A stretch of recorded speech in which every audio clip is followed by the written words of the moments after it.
અમદાવાદના Sabarmati D કેબિનમાં underbridge તો બનાવાય પરંતુ પ્રશાસન અહીં સ્ટ્રીટ લાઇટ નાખવાનું જ ભૂલી ગઈ, જેને લઈ અકસ્માત સર્જાવાની સંભાવના છે। અહીં દરરોજ 20,000થી વધારે વાહન ચાલકો પસાર થાય છે। અંડરપાસની ડિઝાઇન પણ એવી બનાવાઈ છે કે જો કોઈ વાહન ચાલક થોડી સ્પીડમાં હોય તો પણ અકસ્માત સર્જાઈ શકે છે। સાબરમતી ડી કેબિન અંડરબ્રિજ ખુલ્લો તો મૂકવામાં આવ્યો, પરંતુ પ્રશાસન અહીં આગળ સ્ટ્રીટ લાઇટ નાખવાનું જ ભૂલી ગયા છે।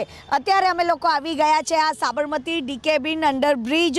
જો કે અહીંયા આગળ જે રેલવે ડી કેબિન ક્રોસિંગ પર આ અંડરપાસ તો બનાવવામાં આવ્યો છે, જેને લોકો માટે ખુલ્લો મૂકવામાં આવ્યો છે, પરંતુ આ અંડરબ્રિજમાં સ્ટ્રીટ લાઇટ નાખવાનું જ ભૂલાઈ ગયું છે। અહીંથી પસાર થતા વાહન ચાલકોને રાત્રે અકસ્માતનો જે ડર હોય છે તે સતાવતો હોય છે। આ અંડરપાસમાંથી રોજ સરેરાશ 20,000થી પણ વધુ વાહનો અહીંયાથી પસાર થતા હોય છે। જો કે અહીંયા આગળ પ્રતિબંધ હોવા છતાં અંડરપાસમાંથી ભારે વાહનો પણ પસાર થતા હોવાના કારણે સતત અકસ્માતનો જે ડર હોય છે તે સતાવતો હોય છે। આપણી સાથે વાહન ચાલકો છે, તેમની સાથે વાત કરીશું। ભાઈ, અહીંયા આ બનાવી તો દીધું છે અંડરબ્રિજ, પરંતુ સ્ટ્રીટ લાઇટ જ નાખી નથી, તેના કારણે કેટલી હાલાકી પડે છે? હા, હું અહીંયાનો જ રહીશ છું।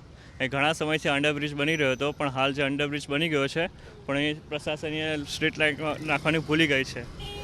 એનાથી ભારે હાલાકી સર્જાઈ રહી છે અત્યારે। રાત્રે કેટલી મુશ્કેલી પડે છે? હું પોતે જોબ કરું છું ચાંગોદર ફાર્માસ્યુટિકલ્સમાં। રાત્રે અબાઉટ 9, 9:30 થઈ જાય। રાત્રે આવતા તો મને બહુ બીક લાગે, સામેથી કોઈ પૂર ઝડપે વાહન આવે છે। બનાવટ જેવી છે, સ્ટ્રીટ લાઇટ તો છે નહીં, બનાવટ જેવી છે તો અકસ્માતના સંભવિત કારણો બહુ જબરજસ્ત હોય છે। અને અંડરબ્રિજ પત્યા પછી જે રસ્તા ક્લિયર હોવા જોઈએ એ તો બન્યા જ નથી, એટલે જાહેર જનતા અમે અવર જવરવાળા જે ઓફિસ વર્ક છે એમને તો બહુ મુશ્કેલી પડે છે। તમે અહીંયા ટર્નિંગ પોઈન્ટ જોઈ રહ્યા છો, અહીંયા સામે અહીંયાથી બી વાહન આવે ને અહીંયાથી પણ વાહન આવે, બરાબર? એટલે આમ ઘર્ષણ થવાની સંભાવના રહી છે અહીંયા વાહનની। એટલે જેટલા પણ વાહન ચાલકો અહીંયાથી પસાર થઈ રહ્યા છે તે તમામ લોકોને હાલાકીનો સામનો તો કરવો પડી રહ્યો છે, સાથે જ અકસ્માત સર્જાય તેનો જે ડર હોય છે તે પણ અહીંયા આગળ લોકોને સતાવી રહ્યો છે। કેમેરામેન જયરામ રબારી સાથે રાજલ બારોટ, ABP અસ્મિતા, અમદાવાદ।